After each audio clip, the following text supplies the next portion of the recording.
Hello, hello, hello. Welcome to JHC and Friends. I'm still getting the hang of this, doing on my own. I'm definitely got to work my glitches through without Chrissy here. But thank you for joining me today. I'm excited about this next episode with Samantha Vance. I would love to introduce her first before we pull her in. Samantha Vance, for those of you who don't know, she's an entrepreneur, business owner, author, and motivational speaker. She has served in legislative, nonprofit, and association fields, raising close to $1 million for nonprofits and managing budgets of up to $4.8 million and building strong relationships with government leaders, corporations, and communities, especially in the Tallahassee area.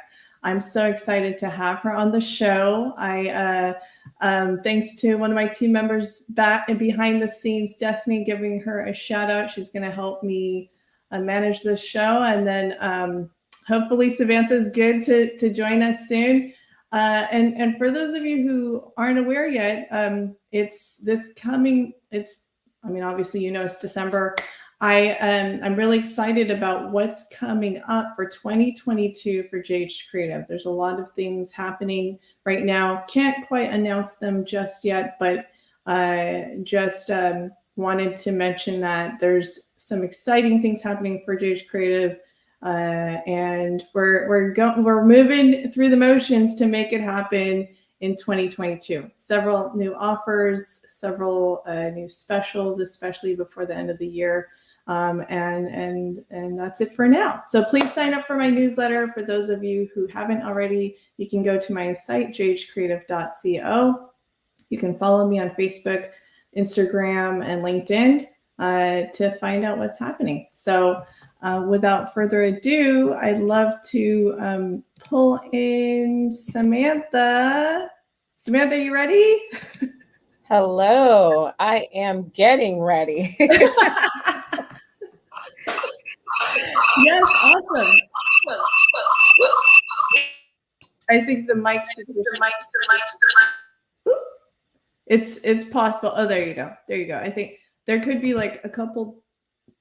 There's a little. We'll pull back Samantha in soon. I wasn't sure if the camera was just making glitch there, but she's. Give her a few minutes. I see her. She's almost ready. I think I'm gonna go ahead and pull her in. All right. Hello. Thank you for your patience. Technology has not been my friend today. Oh, no. And I can blame it on technology, but it's really the users at times. So I'll take that as well. How are you? Oh, good. It's so good to see you. Thank you so much for taking time out of your busy schedule. You are so busy, I know, with so much going on. I'm really happy we can talk about what's happening with you and everything with the Kearney Center. Yes, thank you. And thanks for having me. It's really exciting and exciting times, especially this season for us. We have a lot of fun things going on at the center. And I have, I love to show visuals. I'm a visual person. So I will share with everyone just little pictures and references of everything that's going on with Samantha Vance. And I'm not sure if my audio's acting funny for you. Is it? No, it's fine. Okay. Awesome. So let's take you through your journey. I mean, how about where you're from originally and where you went to college? So I'm not a traditional, I'm not a traditional person. I didn't have a traditional upbringing. I didn't have a traditional schooling. So, but I am from Las Vegas originally. I lived in a number of places for jobs. I was always focused on work. And then wherever I went, I figured there'd be a school there. So school was kind of secondary for me. And while I went to school, I put myself through school. I also had to work to do that. And I landed ultimately at Florida State University, but I did live in San Francisco, Orlando, Raleigh, North Carolina. And San Francisco was wonderful. I spent a lot of time there, but Tallahassee was like a faith walk for me, and I felt like God wanted me to be here, and came here. Ended up finding family that I didn't know I had. Graduated from FSU with a degree in political science, minor in social. Not social work, public administration. My brain just went dead. So yeah, very non-traditional. I graduated when I was 30, and it was really like I went to work one day, graduated, and went to work the next day, and it was it was same old, same old. I just always had career jobs, and just great paying jobs. I never had to worry about anything, and I think that comes from working at a young age. When I was 12, is when I started working, and then 14 officially. But I started working at 12 in my stepdad's auto body shop. And then at 14, I went to a grocery store called Smith's in Las Vegas, and I worked there. And so just from there, I had so much work experience. As an athlete, I worked and went to school, and I worked my first year of college. And uh, I think from there, I just ended up picking up great job opportunities that took me well on my way. But now, uh, I am grateful for the experience I've had, and also the schooling that I've had. I wouldn't change anything. And it's only recently did I realize, because I obviously have been doing my research and learning more about you too, because Samantha and I know each other through the Gold Crushers group. Like that's how I met you. I know I briefly met you once at a Adobe event, but the Gold Crushers group is really where I got to know several really awesome people, thanks to Jimmy Shout out to the Kasich. GCs. Yes. And I didn't know that you also lived in San Francisco. I grew up there in San Francisco. Yeah. Oh, I didn't know that. I know, this whole time. So, like, cool. where did you live in San Francisco? Oh gosh, I lived in San Ramon, Oh my Alameda. I How lived many in years? Hayward. Hayward was the last place I stayed.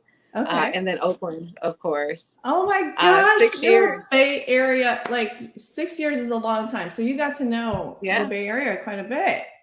I did. I lived I in loved it. Berkeley. I lived in hmm Daly City. Yeah, I miss it sometimes.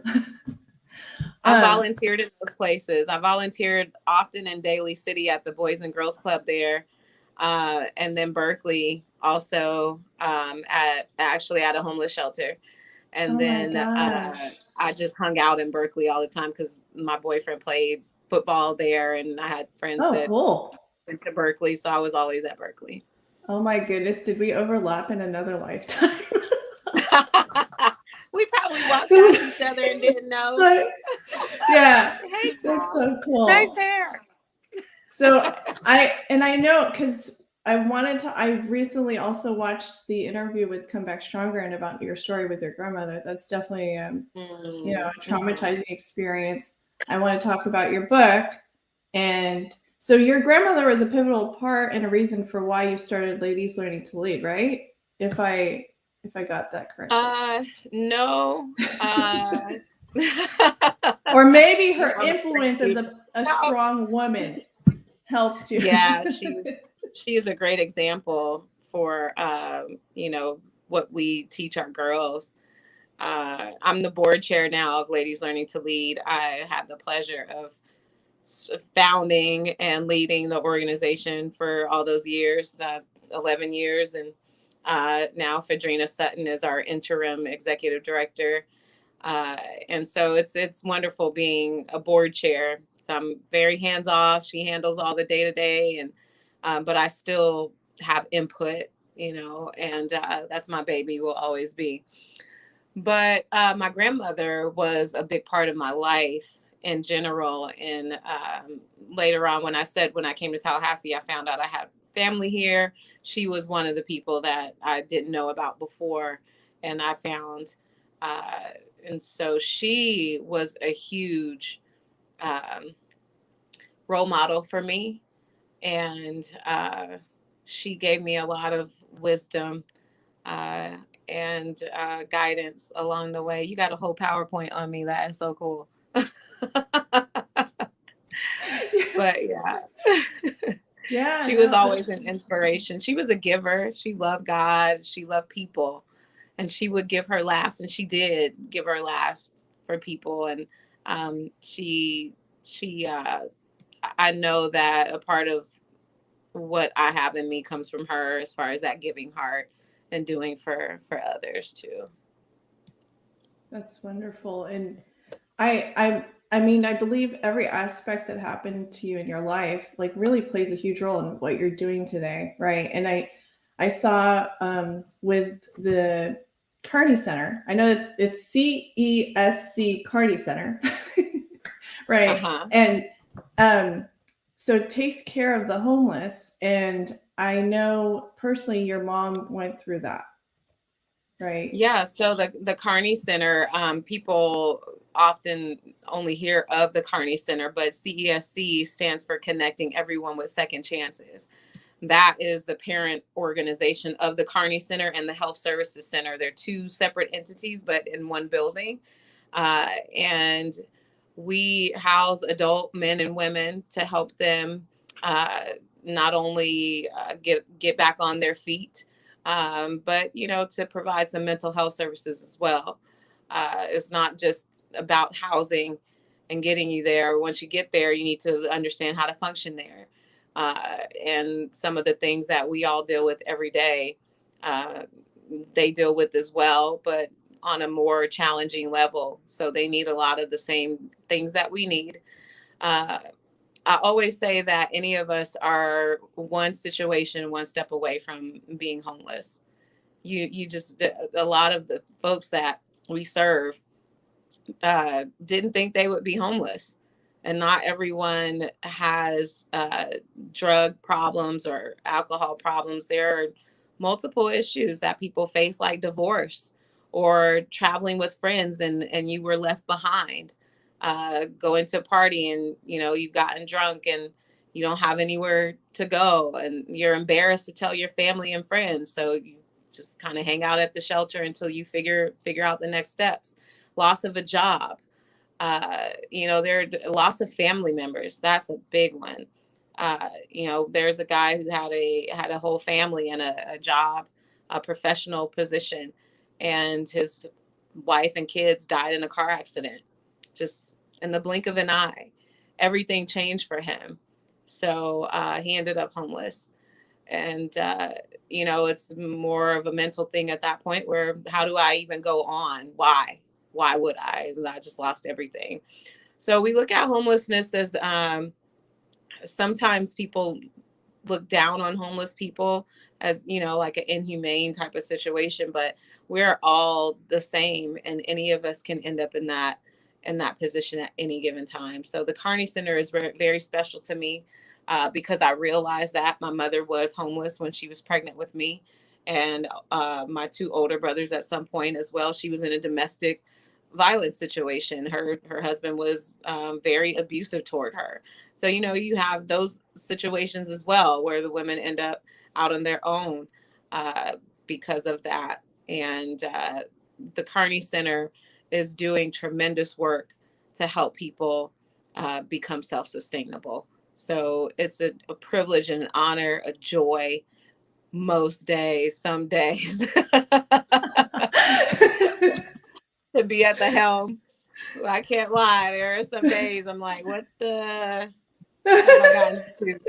But I'm always up for a challenge. So, and that's just the population you deal with. Oh, it's always going to be something challenging, but in the end, it's very rewarding. Wow, that's tremendous. And okay, so tell me a little bit about the story of how that opportunity came up, because I know we had talked about some other plans earlier in the year or even last year. Yeah, that's right. So I know you mentioned it was a surprise, right? It seemed like a lot of these things came up just this past year. Yeah, I haven't caught you up. So this is the friends part of your show, right? So we're going to talk as friends, girlfriends. Girl, guess what? Girl. I was not looking for this job. I was not looking for a job. I was happy. Like I was really happy where I was. I was doing Ladies Learning to Lead, and folks don't know, but I've had a consulting firm for 12 years, and I've always done consulting on the side. Even when I've been in other positions, I've just always done consulting with politicians, event planning, small businesses, nonprofits with development, raising money, building boards, building teams, conflicts, resolution, all those kind of things, strategic planning. I've done that for years for so many organizations and businesses and individuals, couple celebrities. And so I've just been doing the consulting thing, and I was doing the consulting thing and happy. And then and managing Ladies Learning to Lead as well, and it began to get to a place of thriving. Oh, look at that picture, that's cute.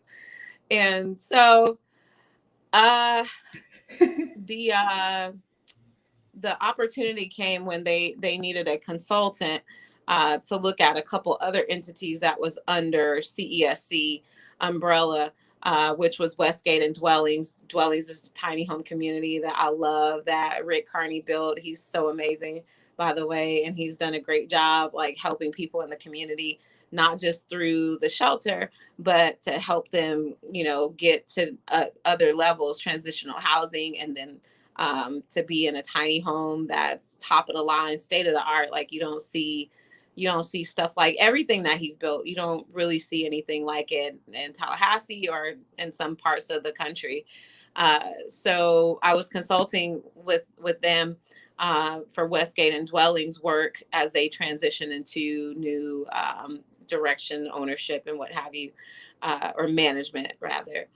And some of the recommendations I provided to the board for CESC, they really liked. I bled over a little bit into the Kearney Center, but not really. I hadn't even stepped foot in the Kearney Center for my consulting role. I was essentially giving a third party assessment, and they liked the work that I did and said, "Hey, will you come on to become CEO?" And I said, "No, I'll help you find one."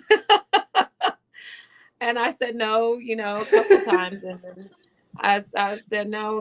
Let me make some calls. I know some people. I'll help you find somebody, or look within, and it just I had to do some thinking and praying, and the opportunity kept coming, and I said, okay, let me really think and pray on this, and if this is what I want to do, because I wasn't looking to do anything, and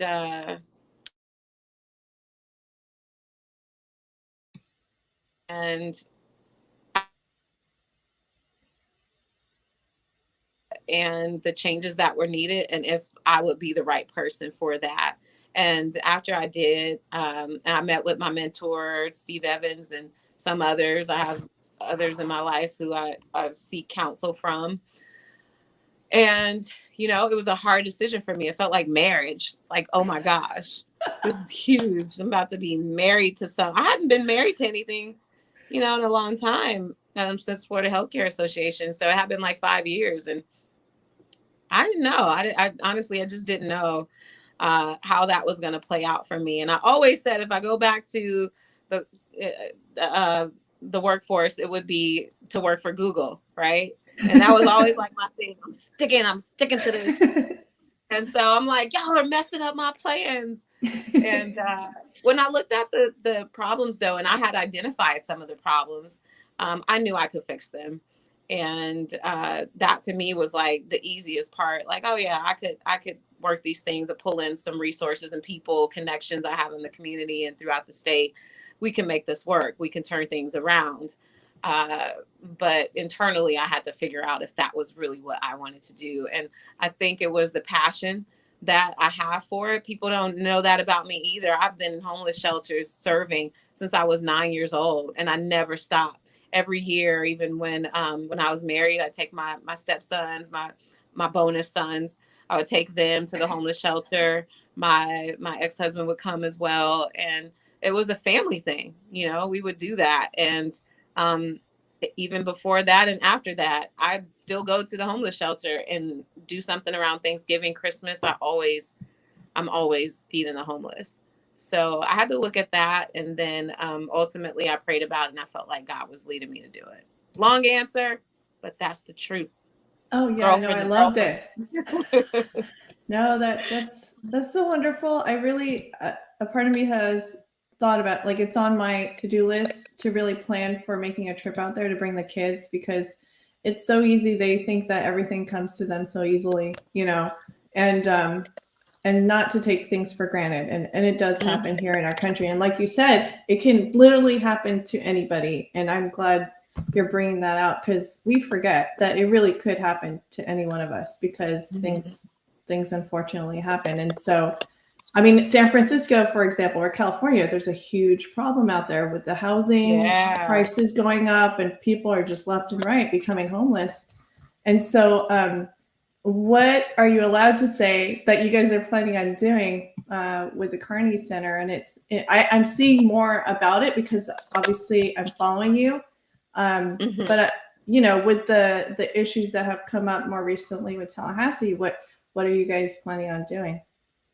Yeah, so homelessness we forecast is on the rise, and that's one of the issues that a lot of cities and states are going to face over the next few months, with evictions on the horizon. So one of the things that we've done is, number one, we've opened back up fully, and that was a tough decision because we've been at a standstill, if you will, in some ways with the capacity limit, and that was almost half of those that we typically serve. So we are now able to serve more in the 300 numbers versus the 187 that we were capped at. And with us being back fully open, we're getting fully staffed up. That's a great thing. But we're also introducing programs. One of the things that I started early on was an enrichment center. And that enrichment center will open the next few weeks, where we have classes every day of different types that are housing focused, but also mental health focused. So people are addressing some of those problems that they're dealing with internally. And we're not just putting people in homes, but we're actually helping them to get rehabbed, if you will. I always say my former pastor, rest in peace, Pastor Flanagan, would say, bring them in and send them out. Bring them in, build them up, and send them out is what we're doing. Get them in here, get them off the streets. We got a big homeless problem. We can't serve everyone. We can't serve sex offenders. We cannot serve people who are not mentally capable or have the mental capacity to be there. Physical limitations as well. We're not an assisted living facility, so we can't help people who can't help themselves in that sense. And then they have to be able to clean themselves every day, have the daily activities met. So we can't help everybody, and not everyone wants to be helped. Not everybody wants to follow rules. Some of us in our normal lives and jobs and whatever, we don't want to follow rules. So there are some people who actually want to be on the streets because they don't have rules to follow. But for those who do want to be helped, we want to bring them in. And then once they get in, we want to build them up. We have partner agencies like This Village and Appalachia Center, Ability First, and Help Florida. They provide jobs and work boots and help folks get their driver's licenses and other important documents that you need to get jobs, right? And they're providing 6 to 8 jobs a week to people inside of our facility. And then, all of our partner agencies come through and help in different ways with Social Security, disability, so folks can have income. And then there's the housing piece through our case management. But then we also have a diversion program that we've kicked up, and thanks to DCF funding we got through the legislature, we're able to divert people who may never hit the bed in our shelter.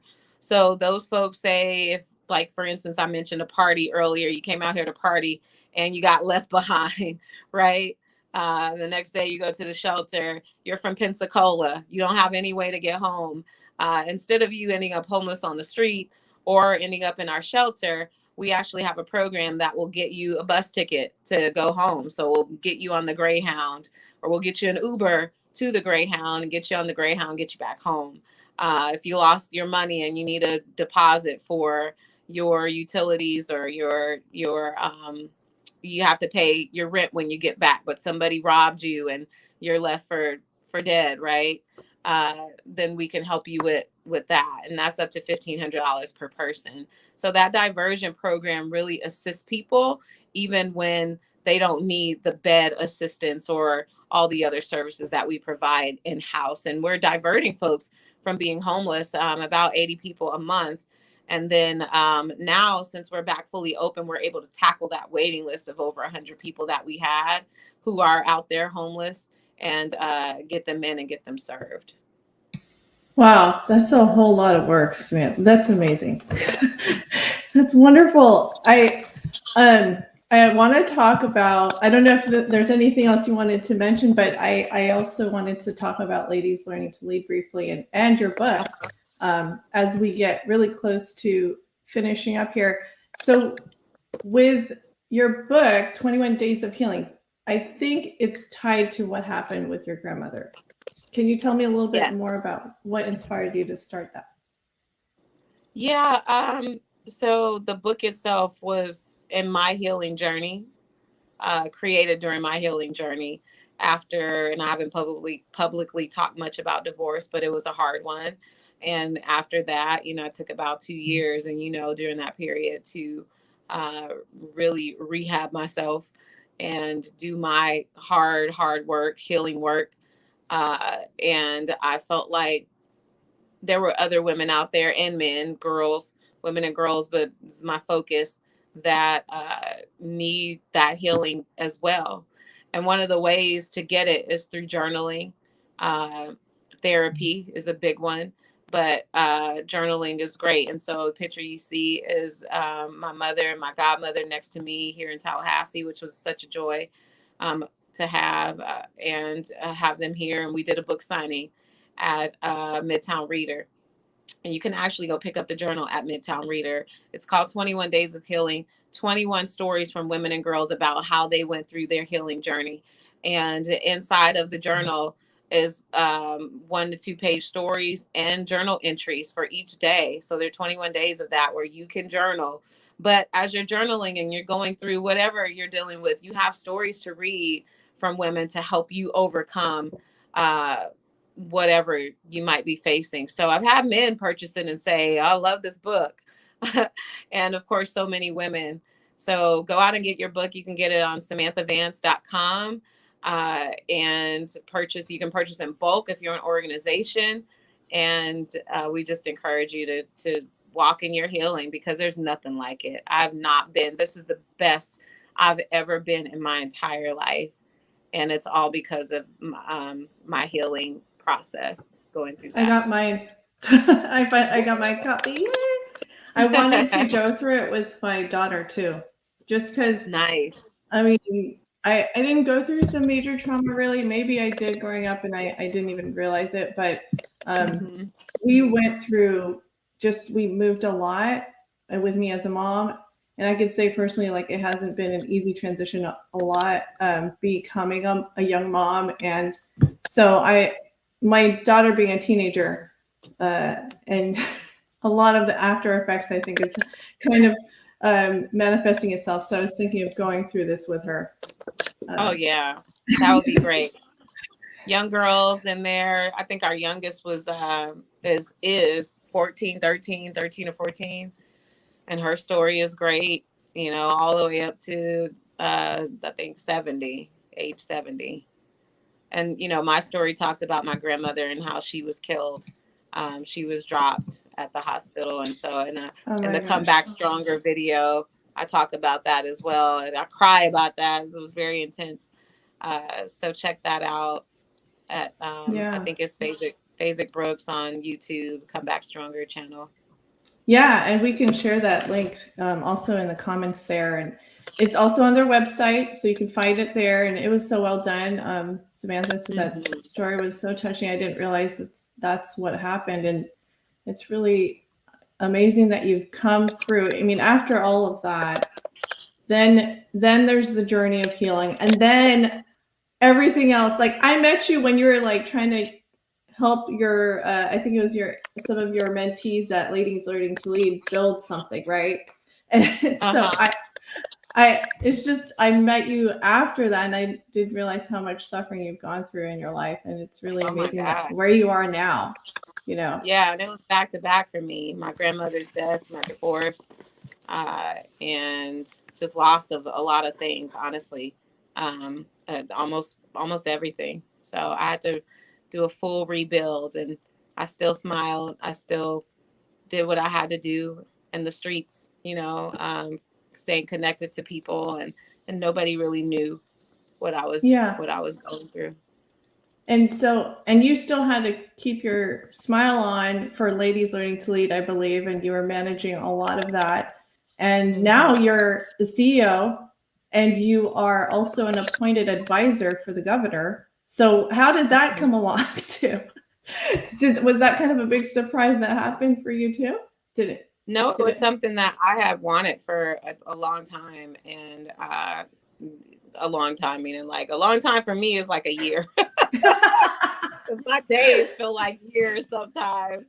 So yeah, it was something I wanted. I'm actually looking at my certificate now. It's funny, on the wall. Yeah, to be appointed, I cried. It was a huge deal for me. And it's wonderful. We're kind of a different board. We manage the money for the federal dollars that come in, close to $3 million for DJJ. And so we all have to understand the budget very well. We all have some type of budget background and understanding, and where the funding is going to go, allocated to the different organizations. I'm the community outreach chair, so I'm supposed to go out and understand what programs are there in the state that can be funded through this pot of money that we have. And we make sure that that our juveniles are served, because that's always going to be a focus of mine, is to help young people, male, female, you name it. I'm about women and girls too, but youth is really where my passion lies, my strongest passion lies. So I'm grateful to be in that position. And there were a couple people who nominated me, recommended me to the governor, Wenge Newt and Anika Amfroy. And so, just having those recommendations, and then the secretary of DJJ giving her stamp of approval, and then the governor's office and the governor giving his stamp of approval, that was huge. No, that is huge. I mean, it's like most people don't use their majors in their careers. Like, we kind of go through this like wandering journey, and sometimes we ultimately work towards something else, but it's come full circle, and everything that you studied about, you're in government, you're actually influential there. Yeah, I did a lot. I changed, but listen, I changed my major 5 times now. So so you figured it out earlier on. I was one of those. I was computer science, I was social work, I was business. I did a lot of my degree in business, and then it wouldn't transfer to FSU. I was only like 3 classes away from business degree. Yeah, but it wouldn't all transfer over. So when I got here, I did political science. I've done public administration. So yeah, just the number of areas, but they all, you're right, they all tie in, except the computer science piece. But okay. I did tie that into Ladies Learning to Lead by creating a STEM program and telling the girls about the importance of being in computer science and engineering. No, that's awesome. I'm sure it was, I mean, all that education is not for naught, you still learned a lot. I could keep talking to you, you know that, but I don't want to keep you for too long. All day. You're busy. But as far as like, I can just pull up also and just mention to people where to find you, and your website, SamanthaVance.com. Yes. Right. And then follow her on social. She's updating there, and you can sign up for her newsletter. Support the Kearney Center, of course. The Kearney Center. Yeah. And I'm, now I'm more motivated to bring the kids out, and just, I mean, if people wanted to volunteer, how do we make that happen? We have a volunteer coordinator. His name is William. He's amazing. So you can always call the Kearney Center or email us through the info at cesctlh.org. And if you want to give, we have now a Cash app, and that is the $ Kearney Center.